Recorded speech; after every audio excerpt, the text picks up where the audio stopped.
একটি ছোট্ট গ্রামে থাকতো দুই কিশোর-কিশোরী আরিফ এবং আয়েশা। তারা একই মাদ্রাসায় পড়তো। ছোটবেলা থেকে দুজনের মধ্যে ছিল এক অদ্ভুত বন্ধন। তারা কখনো একে অপরের সাথে অশালীন কথা বলতো না, কখনো সীমা লঙ্ঘন করতো না। শুধু দূরে থেকে সালাম দিত, দোয়া করত এবং আল্লাহর পথে চলার চেষ্টা করত। আরিফ ছিল খুবই শান্ত স্বভাবের ছেলে। নামাজ, কুরআন তেলাওয়াত আর বাবা-মায়ের খেদমতেই ছিল তার দিন কাটানোর প্রধান কাজ। আয়েশাও ঠিক তেমনই লাজুক, দিনদার এবং পর্দাশীল মেয়ে। সময়ের সাথে সাথে দুজনে বুঝতে পারলো তাদের মনে একে অপরের জন্য অনুভূতি জন্মেছে, কিন্তু তারা জানতো ইসলামে হারাম সম্পর্কের কোনো স্থান নেই। তাই তারা দুজনে সিদ্ধান্ত নিল, যদি সত্যিই ভালোবাসা থাকে তবে তা হবে আল্লাহর সন্তুষ্টির জন্য।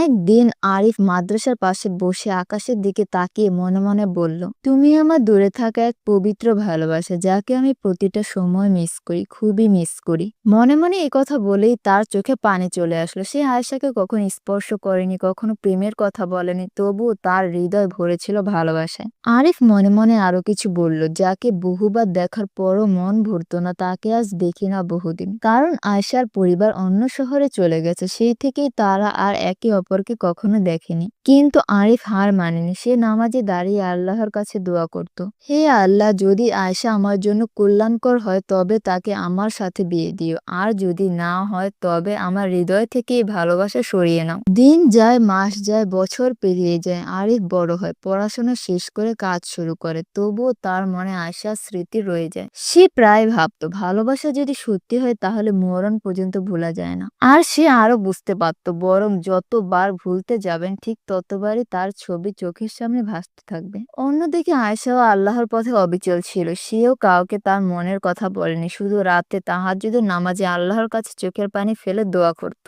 পর আল্লাহর অশেষ রহমতে এক আশ্চর্য ঘটনা ঘটে। আয়েশার পরিবার একটি বিয়ের প্রস্তাব নিয়ে যায় একটি ভালো দিনদার মেয়ের বাসায়। সেখানে গিয়ে আরিফ অবাক হয়ে দেখে সেই মেয়েটি আর কেউ নয়, আয়েশা। দুজনের চোখে তখন পানি, কিন্তু মুখে কোনো কথা নেই। দুজনেই বুঝে আল্লাহ তাদের ধৈর্যের মূল্য দিয়েছেন।